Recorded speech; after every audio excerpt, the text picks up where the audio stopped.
Bonsoir, bonsoir, Suzy pour les chimes. Donc je vais nous faire un petit tuto sur comment stuff l'assassin en JCJ, le voleur pardon. Mais bon, vous n'aurez pas à me faire changer ça. Donc bah on va aller direct au fait, hein.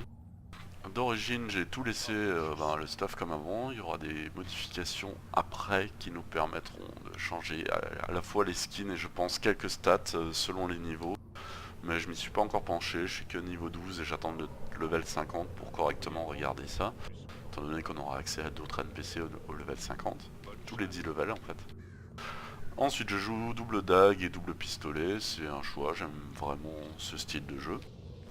Donc double dague, d'origine les sauts, oui j'ai oublié de parler des sauts. Donc les sauts d'origine c'est les runes du voleur supérieur, 6 sur 6. Précision, donc ça augmente les dégâts, les chances de critique. Donc c'est très bon, dégâts par altération, étant donné qu'on empoisonne en tant qu'assassin presque sur tous les coups, pas vraiment, mais si on joue bien, on arrive à empoisonner énormément.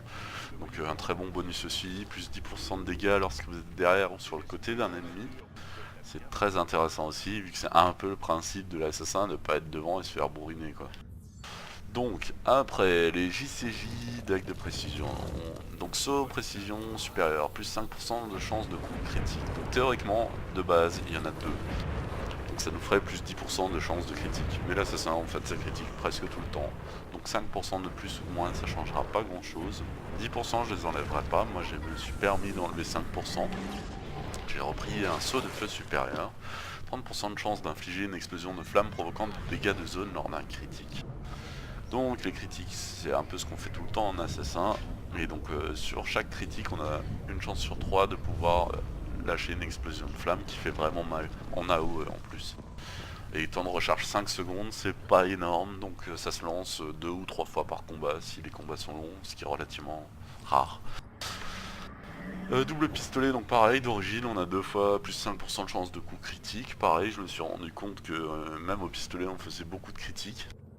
Un ennemi qui s'enfuit, et souvent il a plus beaucoup de vie, donc un critique ou deux, je préfère pareil avoir 30% de chance de remettre une explosion de flamme par-dessus. Il fait quand même pas mal de dégâts, ou l'inverse, quand une team arrive sur vous et que vous commencez au pistolet, vous commencez direct par critiquer et balancer une explosion de flamme, bah elle est pas contente.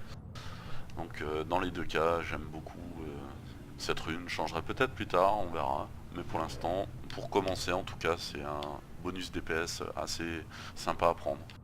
Le masque, la lance et le fusil harpon, bah y a juste rien à faire quoi. J'ai laissé les runes de base. De toute façon, se battre dans l'eau en assassin, c'est vraiment pas la gloire. Et d'origine, le bijou, pareil, j'ai laissé avec le joyau de Berserker, parce que en regardant les autres, c'est celui qui augmente le plus le DPS qui est le plus sympa. Voilà, voilà, donc ça c'était pour le stuff en lui.